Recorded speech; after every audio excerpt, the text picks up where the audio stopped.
அமித்ஷா வந்த வேலை முடிஞ்சதுன்னு நினைக்கிறீங்களா? முடியல. அமித்ஷா ஏமாந்துட்டாரு கொஞ்சம்.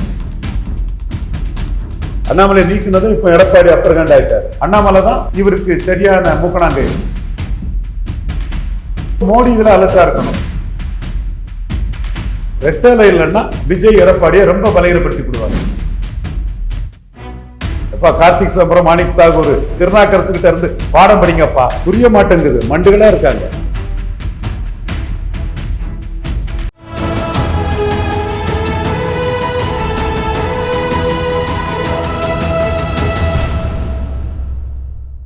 தமிழகம் நேயர்களுக்கு வணக்கம். இன்று நம்முடைய அரசியல் விமர்சகர் திரு ரவீந்திரன் துரைசாமி அவர்கள் இணைந்துள்ளார். சார் வணக்கம். சார் வணக்கம் தம்பி.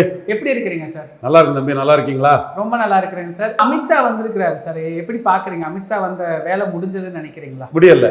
அமித்ஷா ஏமாந்துட்டாரு கொஞ்சம். அமித்ஷா கொஞ்சம் கடுகடுப்பா இருக்கிற மாதிரி தெரியுது சார். என்ன அதாங்க, அண்ணாமலையை வச்சுக்கிட்டு பேசியிருக்கணும். அண்ணாமலை நீக்கினதும் இப்ப எடப்பாடி அப்பர் ஹேண்ட் ஆயிட்டாரு. இப்போ பெரிய லெவல்ல அமித்ஷா வந்து இங்க ஒரு பெரிய மாற்றத்தை கொடுப்பாரு அப்படிங்கிற மாதிரியான ஒரு பார்வை தானே ஆரம்பத்துல இருந்தே முன்வைக்கப்பட்டிருந்தது.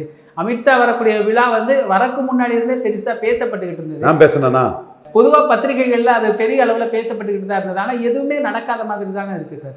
அண்ணாமலை 18 விழுக்காடு என்டிஏ ஓட்டுக்கும் ஹீரோ. ஒரே குட்டையில் ஊறிய மட்டைகள்னு பெருந்தலைவர் காமராஜ் சொன்ன வார்த்தைகள்ல ஒரு ஹீரோவா நின்னாரு.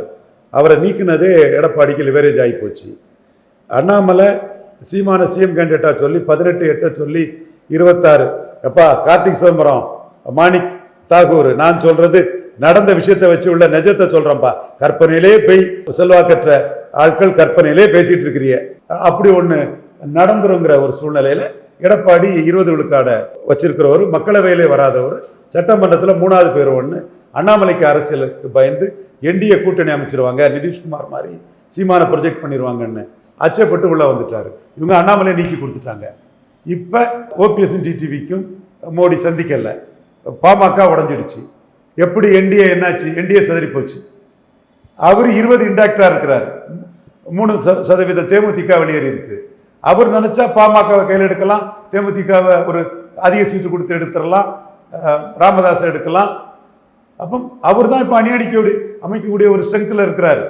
ஸ்டாலின் அணியை அடுத்து அணி அமைக்கக்கூடிய ஸ்ட்ரெங்க்ல அவர் தான் இருக்கிறார். விஜய்கிட்ட யாரும் அணி போறதில்லை. அப்போ அணி அமைக்கக்கூடிய ஸ்ட்ரெங்க்ல இருக்கிறது அவருக்கு பலம் தானே. நாம அந்த இடத்துக்குள்ளதான் நாம விளையாடுறோம். 2 ரெட்டலைக்கு ஒரு தாமரை சீட்டை இவர்கிட்ட வாங்கலைன்னா அந்த இடம் வந்து 29ல் 24ல் மோடி ஏமாத்துற மாதிரி ஏமாத்திடுவார். ஸோ மோடி இதில் அலர்ட்டாக இருக்கணும். அண்ணாமலை எம்போர் பண்ணி தான் இவரை அடக்க முடியும். அண்ணாமலை தான் இவருக்கு சரியான மூக்கணாங்கை. ஒரு ஸ்ட்ராட்டஜிஸ்டா அமித்ஷாவுடைய தன்மையே வேற மாதிரி இருக்கும். ஆனா இந்த கூட்டத்துல என்ன பார்க்க முடியுதுன்னா ஒரு ஜெல் ஆகாத மாதிரியே இருக்கே சார் கூட்டணி. அவசரப்பட்டு அண்ணாமலை நீக்கினது அன்னைக்கும் மைனஸ், இன்னைக்கும் மைனஸ் சொல்றேன். அதுக்காக நயனா நாயந்திரன் நான் குறை சொல்லலை. அவரு தன்மையானவர், எல்லாத்துலேயும் அன்பா பழகக்கூடிய ஒரு தலைவர், நம்ம சகோதரர். அவரை போட்டதை நான் பண்ண வரல. நீங்கள் உடனே நாடார் மறவரை எதுக்குறாங்கிற மாதிரி இங்கே 1-2 பேர் 2 பேருக்கு இடையில இது பண்ணக்கூடிய கோஷ்டிகள் பேசுகிறான். அப்படி அல்ல. அண்ணாமலையை நீக்கினது தவறு. அதுதான் நம்ம பாயிண்ட். அதில் நம்ம உறுதியாக இருக்கிறோம். 18 விழுக்காடு எடுத்தவரை, ஹீரோவா நின்று எடுத்தவரை நீக்கினது தவறு. இந்த இடத்துக்குள்ள அதை நீக்கி கொடுத்ததுக்கு 2 ரெட்டலைக்கு ஒரு தாமரை வாங்கிறோம். இன்னொரு பக்கம் எடப்பாடி பேரையோ அதிமுக பேரையோ ஒரு இடத்துல கூட அவர் சொல்லவே இல்லையா சார்? ஒரு கூட்டணி தமிழ்நாட்டில் என்டிஏ கூட்டணிக்கு அவர் தான் தலைவர். என்ன ஒரு வழி இருக்குங்க. அமித்ஷா ஏமாறாம இருக்கிறதுக்கு ஒரு வழி இருக்குங்க. எடப்பாடி ஓவர் ஸ்மார்ட்டா அமித்ஷா அண்ணாமலை நீக்கிக்கிட்டு பாஜக ஒரு அணி அமைக்க முடியாத அளவுக்கு நான் மேலே வந்துட்டேன்னு இன்னைக்கு துள்ளாட்டம் போட்டு இருக்கக்கூடிய எடப்பாடியை செக் வைக்கிறதுக்கு ஒரு வழி இருக்குங்க. பொதுச் செயலாளர் தேர்வு செல்லாது. மீண்டும் ஓபிஎஸும் இபிஎஸும் தான் அதிமுக. ரெட்டலையில் ஒரு இலை ஓபிஎஸ், ஒரு இலை இபிஎஸ், 50-50 2 பேரும் கையெழுத்து போட்டாதான் ரெட்டலைன்னு தேர்தல் ஆணையம் ஒன்று சொல்லிட்டுன்னா எடப்பாடி அந்த இடத்துக்குள்ள காலியாகிறார். ஏன்னா விஜயும் பல நிரூபிக்காத விஜயும், எப்பா கார்த்திக் சிதம்பரம், மாணிக் தாகூர், பல நிரூபிக்காத Vijay, untested not proved Vijay, Thirunavukkarasu கிட்ட இருந்து பாடம் படிங்கப்பா, திருநாக்கரசு பாடம் படிங்கப்பா. பல நிரூபிக்காத விஜயும் தன் பலத்தை நிரூபிக்கிறதுக்கு செங்கோட்டையன், எம்ஜிஆர், ஜெயலலிதா, ஜனநாயகன், மக்கள் திலகம், எம்ஜிஆர், நான் ஆணையிட்டால்னு அந்த புள்ளிக்குள்ள போகும்போது ரெட்டலை இல்லைன்னா விஜய் எடப்பாடியை ரொம்ப பலகீனப்படுத்தி விடுவார். அப்போ ரெட்டலை 2 பேருக்கு தான் தேர்தல் ஆணையம் சொல்லிட்டுன்னா, பொதுச் செயலாளர் தேர்தல் செல்லாதுன்னு சொல்லிட்டுன்னா எடப்பாடி தன் லாபத்துக்கு ஓபிஎஸ் கூட வந்து ரெட்டலையில் கையெழுத்து போடுவார். அல்லது எம்ஜிஆரை சொல்லி அவருக்கு ஓட்ட பெரிய அளவுக்கு விஜய் அள்ளிட்டு போயிடுவார். சீமான் அல்றது வெள்ளாள கவுண்டர் வன்னியர் தவிர பலனளிக்காத ஜாதிகளை அள்ளிட்டு போறாரு. 1லேருந்து 8க்கு வந்தது இவரை பலகீனப்படுத்தி தான் வந்திருக்கிறார். விஜய் எம்ஜிஆர் ஜெயலலிதா புகழ்னு அள்ளிடுவார். அப்போ அவர் தேர்தல் ஆணையம் அப்படி ஒரு முடிவு எடுத்ததுன்னா அவர் இறங்கி வருவார். இது ஒன்று தான் அண்ணாமலை மாற்றின பிறகு பாஜகவுக்கு இருக்கக்கூடிய ஒரே வழியாக எனக்கு தெரியுது. இது கொஞ்சம் கஷ்டமான காரியம் தான், எப்படி செய்ய போகிறாங்கன்னு தெரியல. இன்னொரு பக்கம் தினகரன் ஊசல் ஆடிட்டு இருக்கிற மாதிரி தெரியுதே சார். தினகரன் 3 ஆப்ஷனை ஓப்பன் பண்ணியிருக்கிறார். அதுதான் எடப்பாடியை கொஞ்சம் அடிக்காம இப்பெல்லாம் போறதா? 3 ஆப்ஷனை ஓப்பன் பண்ணியிருக்கிறார். இப்போ NDA Vijay option, NDA option, DMK option 3 option open பண்ணியிருக்காரு. ஓபிஎஸ் என்ன பண்றாரு சார்? ஓபிஎஸ் 2 ஆப்ஷனை ஓப்பன் பண்ணியிருக்கிறார். திமுக ஆப்ஷனே விஜய் ஆப்ஷன். அவருமே கொஞ்சம் டெல்லி எல்லாம் போயிட்டு வந்ததுக்கு அப்புறம் மறுபடியும் என்டிஏ பக்கம் வரதால போனாலும் தொண்டர்கள் எடப்பாடியை ஏற்றுக்கலையே. ஏன்னா எடப்பாடியால் பாதிப்பு அவருக்கு தான், கடைசி கட்ட பாதிப்பு ஓபிஎஸ்க்கு தான். இப்போ அமித்ஷா இவங்க எல்லாம் பார்ப்பாங்கன்னு சொன்னார்ல சார், யாரையுமே பார்க்கலையே. தினகரனை பார்ப்பாரு, ஓபிஎஸ்ஸை பார்ப்பாரு. என்ன லாபங்க? நீங்க எடப்பாடி கிட்ட இருந்து ஒரு 100 சீட்டை வாங்கி வச்சுட்டோம், எடப்பாடிக்கு 134, பாஜகவுக்கு 100ன்னு சொன்னா அது கரெக்ட். அல்லாம யாருங்க பாப்பா? உங்க கையில சீட்டு இருந்தா பார்ப்பாங்க. நீங்களே ராவுத்தருக்கு கொள்ளு இல்லை, குதிரைக்கு எப்படி கொள்ளு வரணும்னு தான் நினைப்பாங்க. எடப்பாடி எப்படிப்பட்ட ஆளுன்னு தான் நினைப்பாங்க. நம்ம எடப்பாடியை கரெக்டாக அலர்ட் பண்ணிட்டு இருக்கோம்ல. அதே மீறி அண்ணாமலையை காலி பண்ணுங்கிறதுக்காக பண்ணாங்க. அண்ணாமலை அடிக்கணுங்கிறதுக்காக தான் ஈரோடு கிழக்கிலே தலையில்லாத முண்டை மாட்டு பாஜக வாக்குனாங்க. ஆர்கே நகரில் நோட்டாவுக்கு கீழே போய் சீமான தமிழ் தேசியத்தை வளர விட்டவங்க ஈரோடு கிழக்கில் பெரியார் மண்ணா பெரியாரே மண்ணான்னு 18 விழுக்காடு வாக்குக்கும் சீமான ஹீரோவாக்கி விட்டுட்டாங்க. இதெல்லாம் கள நிலவரம். மாணிக்கம் தாகூர், கள நிலவரம் கார்த்திக் சிதம்பரம், கள நிலவரத்தை விட்டுக்கிட்டு கற்பனையா பேசுவிய அரசியலை. இன்னொரு பக்கம் அந்த 1/2 மணி நேரம் மீட்டிங் என்ன சார்? அது என்ன நடந்தது? அந்த 1/2 மணி நேரம் தனியாக ஏதோ மீட்டிங் போயிருந்தது, வேலுமணி எல்லாம் இருந்தாருன்னு சொல்றாங்களே. Velumani bro BJP. But Edappadi வழிக்கு கொண்டு வரணும்னா ஒரே மூக்குனாங்கயிறு பொதுச் செயலாளர் தேர்வு செல்லாது தான். அது ரொம்ப கஷ்டமான விஷயம்தான். எடப்பாடியை குறைச்சி மதிப்பிடுறாங்களோ சார்? நான் என்னைக்கும் எடப்பாடியை குறைச்சி மதிப்பிட இல்லையா ஐயா. நடராஜனை கூட்டி மதிப்பிட்டனால தான் அவரை கிராக் டவுன் பண்ண முடிஞ்சுது. அன்னைக்கே நாங்கள் எடுத்து நின்னோம். மோடிஜி இங்கிலீஷ் அலையன்ஸுக்குள்ளே சசிகலா அம்மையார் வர முடியாது நம்ம சொன்னோம்னா, நடராஜன் பெரிய ஆள், யூபியில் முலையாமையும் கன்சிராமையும் சேர்த்து வச்சு பாஜகவுக்கு தண்ணி காட்டினவர். இன்றைக்கும் அவருங்க உயிரோடு இருந்திருப்பாங்க, அவருங்க சிஎம் ஆகிருப்பாங்கன்னா சசிகலா அம்மையார் தான் இன்றைக்கும் சிஎம். மோடிக்கு 240 வர விட்டுருக்க மாட்டாங்க, 200 ஆக்கியிருப்பாங்க. அதே மாதிரி எடப்பாடியும் கில்லாடி 29 கலத்தி விடுவார். 2 ரெட்டலைக்கு ஒரு தாமரை வாங்கலைன்னா 29 கலத்தி விட்டுருவாருங்கிறது தான் நாம் சொல்லியிருக்கோம். அண்ணாமலை இதை எடுத்து களத்தில் கரெக்டாக விளையாடுறாரு. இந்த கூட்டத்திலே அண்ணாமலை ஸ்கோர் பண்ணுற மாதிரி சொல்லிட்டு இருக்காங்க. அண்ணாமலை தான் தமிழக பாஜகவின் முகம், அதனால் அவர் தான் ஸ்கோர் பண்ணுவார். அண்ணாமலை தன்னை ஒரு தவிர்க்க முடியாத பாஜக ஒரு பொசிஷன் பண்ணிட்டாரா? நான் ஒரு தவிர்க்க முடியாத சக்தி. அதை மோடி ஏற்றுக்கிறாரு, அமித்ஷா ஏற்றுக்கிறாரு, எல்லாரும் ஏற்றுக்கிறாங்க. நாம தான் அந்த கருத்தை ஆணித்தரமாக அண்ணாமலை முடிஞ்சு போனார், எல்லாம் முடிஞ்சு போச்சுன்னு போது இல்லை முகம் அண்ணாமலை தாங்கிறத அடித்து ஆணித்தரமாக சொன்னோம். இதுல சீமான் அவருடைய நிலைப்பாடு என்ன சார்? நீங்க ஆரம்பத்திலிருந்தே சீமான் அண்ணாமலை பேசிக்கிட்டே இருப்பீங்க, இப்ப அவருடைய நிலைப்பாடு என்ன? இந்த சீமான் 214 நிற்கிறாரு. பறையர் தேவேந்திர குல வேளாளருக்கு 5 விழுக்காடை உயர்த்தி கேட்கிறாரு. ஒரே குட்டையில் உரிய மட்டைகள்னு சொல்றாரு. டாஸ்மார்க்கு எதிராக நிற்கிறாரு, இலவசங்களுக்கு எதிராக இருக்கிறாரு. பெரியார் மண்ணல்ல பெரியாரே மண்ணுங்கிறாரு. மேல்பாதி மங்கலம் ஆலய நுழைவுக்காக தெளிவாக நிற்கிறாரு. ஜாதிவாரி கணக்கெடுப்பு எம்ஜிஆர், மேனன், மலையாளி எடுக்காதது, முத்தரையர், யாதவர், செங்குந்தர், உடையார், விஸ்வகர்மா போன்ற பரவலாக வாழக்கூடிய சமூகங்கள், ஆண்டிப்பண்டாரம், வண்ணார், நாவிதர், உயவர் போன்ற சமூகங்களுக்கு அநீதிங்கிறாரு. மலையாளி எம்ஜிஆர், மேனன் எவ்வளவு தெரிஞ்சு போகணும்னு அதை எடுக்கலைன்னு அடிக்கிறாரு. கொடநாடு கொலையை பற்றி ஸ்டாலின் ஏன் இதுவரை நடவடிக்கை எடுக்கலைன்னு கேட்குறாரு. கரூர் சம்பவத்தில் விஜயா அரெஸ்ட் இல்லை, அவருக்கு கேரவனை ஏன் போலீஸ் கன்ஃபிஸ்டிகேட் பண்ணலைன்னு கேட்குறாரு. ஃபார்ச்சூன் ஃபேவர்ஸ் பிரேவ்னு 214 நிற்கிறாரு. ஒரு வேளையில் எடப்பாடி பழனிசாமி 117 சீட்டு அவர் கையில் வச்சுக்கிட்டு சீமான சிஎம்மா சொல்லக்கூடிய அளவுக்கு ஒரு என்டிஏ உருவாக்க நினைச்சாருன்னா, நான் என்டிஏக்கு தலைமை தாங்கி சிஎம் கேண்டிடேட்டாக சீமானை கொண்டு வரதுக்கு என்னோட முயற்சியை பண்ணுவேன். அது அண்ணாமலையும் அதுக்கு துணையாக இருப்பாருன்னு நம்புகிறேன். பிஎம்ஓவும் அதுக்கு துணையாக இருப்பாங்கன்னு நான் எதிர்பார்க்குறேன். பட் எடப்பாடி அதுக்கு தயாராக இருக்க போது சீமான் யாரை நம்பியும் ஏமாற தயாராக இல்லை. அவங்க அண்ணன் ரவீந்திர துரைசாமி சொன்னாலும் நாளைக்கு நான் ஏமாறதுக்கு தயாரில்லை. எடப்பாடி கிட்ட நீங்கள்லாம் ஏமாறுவீங்க, நான் ஏன் ஏமாறுவோன்னு 214 அடித்து நிற்கிறாரு. முக்குலத்தோர் எடப்பாடிக்கு எதிராக திருப்புறாரு. 10.5 விஷயத்தை ஜாதிவாரி கணக்கெடுப்பு நடத்தாம எடப்பாடி பண்ணது தவறுங்கிறாரு. சசிகலா, தினகரன், ஓபிஎஸ் இவங்க நீக்கத்தை வந்து அவங்களுக்காக பரிஞ்சு பேசுறாரு. இந்து நாடார்கள் மோடி பிரதமர் வாக்களித்த வாக்களை தன் பக்கம் எடுக்க பார்க்குறாரு. 6 பிராமணர்களை கேண்டிடேட் போட்டு பாரதியாருக்கு பாரதத்தினா கேட்டு பெரியாரை எதிர்த்து என்டிஏ பிராமணர் ஓட்டை தன் பக்கம் எடுக்கிறாரு.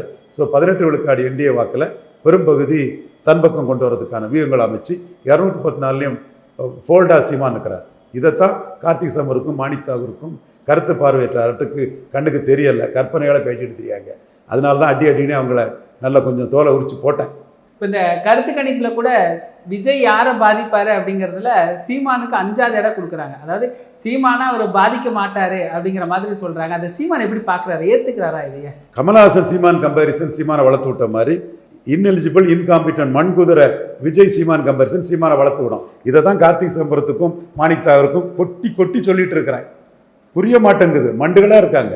இப்போ இந்த எடப்பாடி பழனிசாமிக்கு 3வது இடம், விஜய்க்கு 2வது இடம், இதுல சீமான லிஸ்ட் அவுட்டே பண்ணலையா சார்? நீங்க ஆரம்பத்துல இருந்து சொல்லி இதே ஏட்டுச்சொரக்கா இதை நான் தூக்கி போட்டுட்டானே. நீங்க திரும்ப திரும்ப அதை கேட்கறதுனால இதெல்லாம் சீமானுக்கு ஒரு லாபத்தை தான் கொடுக்குமே. இது ஏட்டுச்சொரக்கா. கமல்ஹாசனையும் தினகரனையும் தான் கருத்து கணிப்பில் வச்சாங்க, சீமானை வைக்கலையே. சீமான் 7 போனார், கமல்ஹாசனும் தினகரன் 2.5.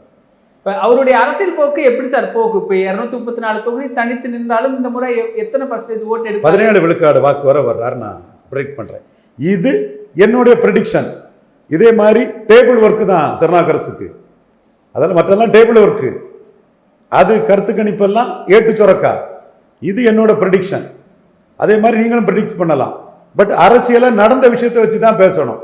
அதனால தான் மீண்டும் மீண்டும் மண்டுகள்னு கார்த்திக் சிதம்பரத்தையும் மாணிக்கம் தாகூரையும் மண்டுகள்னு திரும்ப திரும்ப நக்கல் அடிச்சு கிண்டல் பண்ணிக்கிட்டு பேசிக்கிட்டு இருக்கிறது காரணம். இப்போ விஜய்க்கே வந்து அவங்க ஒரு அதிமுக தனியா ஒரு கருத்து கணிப்பு எடுக்கிறாங்க, அதுல விஜய் லீட்ல இருக்காங்க. கருத்து கணிப்பெல்லாம் வேலைக்கு ஆகாதுங்க. 234 கேண்டிடேட் போட்டு களத்துக்குள் வராத வச்சு மண்குதிரையை வச்சு கருத்தை கணிப்பு என்ன பிரயோஜனம்? இப்போ இந்த 17% எதன் அடிப்படையில் சார்? சீமான் அந்த அளவுக்கு அப்படியே டபுள் மடங்கு மெர்ஜாய் வரக்கான வாய்ப்பு இருக்கா? இது என்னுடைய ஒரு கணிப்பு. இதை வந்து எல்லாரும் ஏற்றுக்கணும்னு கட்டாயம் கிடையாது. என் கணிப்புக்குள்ள காரணத்தை நான் சொல்றேன். சீமான் 8 விழுக்காடு 4வது தலைவரா பார்லிமெண்ட் எலெக்ஷன்லேயே வந்திருக்கிறாரு. இதை மோடி சத்ரியன் குருமூர்த்தி கிட்டே பேசியிருக்கிறாரு. ஐஎன்எல்டி கீழே போகுது, பிஎஸ்பி கீழே போகுது, அகாலிடல் கீழே போகுது, ஆம் ஆத்மி கீழே போகுது. ஆனால் சீமான் 3.8 8.2 உயர்ந்திருக்கிறார். ஸோ இந்த வகையில் 4வது வந்து சீமானுக்கு விழுந்த ஓட்டு சீமான் மீது பற்றுதல் கொண்ட வாக்குகள். இப்போ 18 விழுக்காடு என்டிஏக்கும் அண்ணாமலை ஹீரோவா நின்னார். அவரை மாத்திட்டாங்க. அதையும் தாண்டி ஈரோடு கிழக்குல அண்ணாமலை நிற்காதது இந்த 18 விழுக்காடு வாக்குக்கும் சீமான் ஒரு ஹீரோ ஆகிறார். விஜயும் சொல்லி பார்க்குறாங்க. ஆனால் விஜய் தகுதியற்றவர், மண்குதிரை. சீமான் இதில் எலிஜிபிள், காம்பிட்டன்ட், பவர்ஃபுல் லீடர், தெளிவாக நிற்கிறார். அப்போ இந்த 18 விழுக்காடு வாக்க பிராமணர்கள் வாக்க சீமான் குறிவைக்கிறார், முக்குலத்தோர் வாக்க குறிவைக்கிறார், இந்து நாடார் வாக்க குறிவைக்கிறார். ஸோ இந்த 18 விழுக்காடு வாக்கில் கணிசமான பகுதி வந்து சீமானுக்கு வரும். அடுத்து சீமான் மற்றவங்க எடுக்காத இஷ்யூஸை எடுத்து களத்துக்குள்ள வராரு. திரும்ப எடப்பாடி பழனிசாமி காங்கிரசும் பாஜகவும் நாட்டுக்கு தேவையில்லாத ஆணினார். சீமான் நிலைப்பாட்டில் உறுதியா இருக்கிறார். எடப்பாடி பழனிசாமி இன்கன்சிஸ்டண்டா போயிட்டார், பல்டிசாமி ஆட்ட ஆயிட்டார். அடுத்து ஜாதிவாரி கணக்கெடுப்பு பற்றி பேச முடியாம விக்கிரவாண்டி களத்துக்குள்ள எடப்பாடி வரல. சீமான் ஒன்னையாட அடிக்க சொன்னேன், பரையதான அடிக்க சொன்னேன்னு சொல்லியும் வீரப்பன் என்கவுண்டரை இப்போ நியாயம் எண்ணி பேசிடுவேன்னு கேட்டோம்.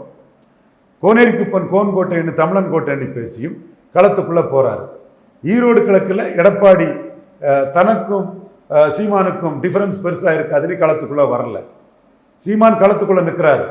அப்போ களத்துக்குள்ள நிற்கக்கூடிய சீமான் மேலும் எடப்பாடியை பலகீனப்படுத்துவார். தலையில்லாத முண்டம்ங்கிற லெவலுக்கு ஆகி போன என்டிஏயை பலகீனப்படுத்துவார். திமுக எதிர்ப்பு ஓட்ட களத்துக்குள்ள இருக்கிறதுனால ஓரளவு சீமான் பெறுவார். ஸோ இந்த 3 ஃபேக்டரும் சேர்ந்து சீமானை வந்து 17 விழுக்காடு வாக்கு கொண்டு போகும். இதுல விஜய் சீமானுக்கு அனுகூல சத்துரு. இப்போ என்டிஏவை பலவீனப்படுத்துறாரு அப்படின்னா அமித்ஷா சீமானை எப்படி பார்க்குறாரு சார்? சீமானை மோடி பார்க்குறாரு. அது லாஸ்ட் மினிட்ஸில் மாறுதல் வரலாம், வராமலும் போகலாம், பொறுத்திருந்து பார்ப்போம். இப்போ அதிமுக கூட்டணி இப்போ இந்த நிலைமையில எப்படி சார் போகும்? இப்போ இந்த அமித்ஷா வருகை இதுக்கப்புறம் அது என்ன மாதிரியான நிலைமையில தான் அதிமுக கூட்டணி போகும்? ஓரளவு பேசிட்டு உங்கள்கிட்ட இப்போ எல்லாமே நம்ம ப்ரெடிக்ட் பண்ண முடியல. வர நாட்களில் என்ன வருதுன்னு பார்க்கலாம். நிகழ்கால அரசியல் குறித்து பல தகவல்களை பகிர்ந்து கொண்டதுக்கு நன்றிங்க சார். உலக தமிழர்களுக்கு வணக்கம். நான் ரவீந்திரன் துரைசாமி. தமிழ்நிறம் வலையொலியில் தொடர்ந்து பேசி வருகிறேன். தமிழ்நிறம் வலையொலி தமிழர்களின் உயர்வுக்கும் தமிழரின் பெருமைகளை மீட்டெடுப்பதற்கும் பெரும் பணி ஆற்றி வருகிறது. தமிழ்நிறம் வலையொலியை பாருங்கள், அதனை சப்ஸ்கிரைப் பண்ணுங்கள். நன்றி, வணக்கம்.